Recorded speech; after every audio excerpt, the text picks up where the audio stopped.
ओडिशा के बालासोर में हुए ट्रिपल ट्रेन हादसे को 6 दिन बीत चुके हैं। अभी भी लोग ट्रेनों में सफ़र कर रहे अपनों की तलाश कर रहे हैं। शिवनाथ पश्चिम बंगाल के रहने वाले हैं। उनका बेटा विपुल तिरुपति से बेंगलुरु हावड़ा एक्सप्रेस से लौट रहा था, जो दुर्घटना का शिकार हो गई। शिवनाथ ने बेटे का फोटो टीवी पर देखा और शव लेने ओडिशा पहुंच गए। शिवनाथ मुर्दाघर पहुंचते हैं तो वहां विपुल का शव नहीं मिलता। अधिकारियों के पूछने पर बताया जाता है कि उस शव पर किसी दूसरे व्यक्ति ने दावा किया है, तो अधिकारियों ने शव को बिहार भेज दिया। नमस्कार, स्वागत है आप सभी का आपके अपने चैनल वीओपी हिंदी पर। मैं हूं आपके साथ मयंक तिवारी। शिवनाथ का मामला इकलौता नहीं है। इस हादसे में अपनों को खो चुके दर्जनों परिवार शवों को पाने के लिए भटक रहे हैं। ऐसी गफलत से बचने के लिए अधिकारियों ने शवों का डीएनए टेस्ट कराने का फैसला किया है। आज हम जानेंगे कि ओडिशा ट्रेन हादसे में मारे गए कितने लोगों के शवों पर विवाद है और डीएनए टेस्ट क्या है, जिससे इन दावों की सही पहचान हो सकेगी। पहले ओडिशा ट्रेन हादसे में शवों के लिए परेशान परिजनों की 3 कहानियां समझते चलिए। पहली कहानी है, ट्रेन हादसे में बिहार के मुजफ्फरपुर निवासी अखिलेश राय की मौत हो चुकी है।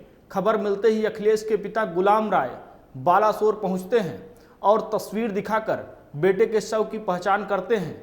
इसके बाद गुलाम बेटे के शव को लेने के लिए मोर्चूरी पहुंचे।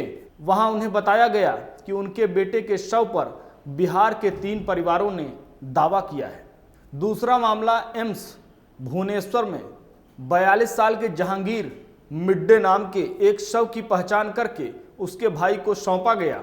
मिड्डे के शरीर में कई चोटें थी और शव सड़ने की वजह से बिल्कुल चेहरा पहचान में नहीं आ रहा था।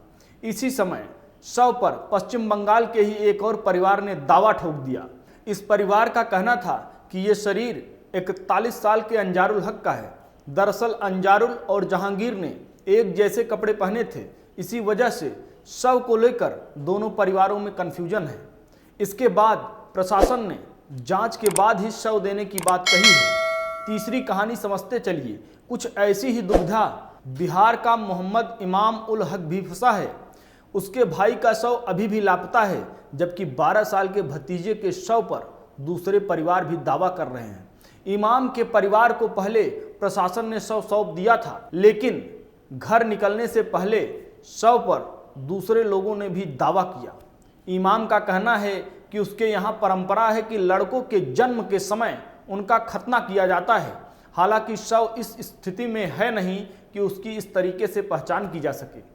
एम्स भुवनेश्वर के डायरेक्टर आशुतोष विश्वास कहते हैं कि शवों की पहचान के लिए डीएनए जांच कराने का फैसला किया गया है। दिल्ली के एम्स, लेडी हार्डिंग और राम मनोहर लोहिया जैसे टॉप संस्थानों से एनाटॉमी और फॉरेंसिक विभाग के 20 डॉक्टर ओडिशा पहुंचे हैं। ये शवों की जांच करने और सुरक्षित रखने के लिए काम कर रहे हैं। डीएनए यानी डीऑक्सी राइबो न्यूक्लिक एसिड जैसे किसी इंसान के पहचान के लिए उसके आधार कार्ड में एक यूनिक नंबर दिया गया है, उसी तरह से हमारे शरीर में प्रोटीन का एक स्ट्रक्चर होता है जो यूनिक है।